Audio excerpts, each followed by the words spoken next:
Hey everyone, my name is Rob with DEWALT Anchors and Fasteners. Today we're going to walk through how to install the DEWALT CCU Undercut anchors. Please note that this is not a substitute for the product instruction manual. All users of the product need to read the instruction manual prior to installation of DEWALT anchoring systems. The first thing we'll discuss is personal protective equipment, known as PPE.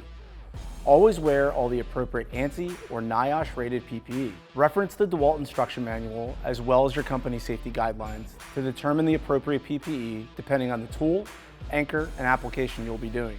First, drill a hole into the base material with a rotary hammer drill and a carbide drill bit to the size and embedment depth required for the size anchor being used.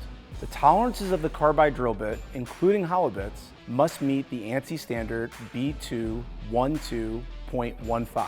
After drilling, use suction or forced air to extract the loose particles created by drilling. When drilling the dry base material, we recommend using the DEWALT hollow carbide stop bit and a DEWALT dust extractor.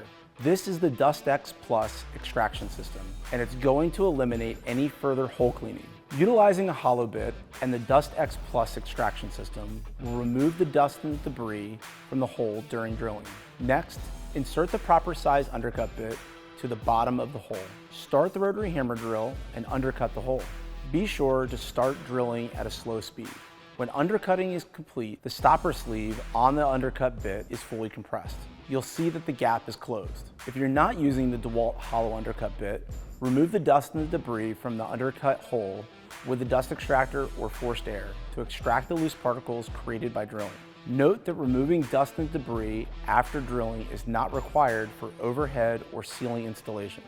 The next step is to insert the anchor into the hole. Place the setting sleeve over the anchor rod and drive the expansion sleeve over the expander cone. Be sure to use the proper sized power setting sleeve or manual setting sleeve. Now that you've expanded the bottom end of the anchor, verify that the setting mark is visible on the anchor rod above the expansion sleeve.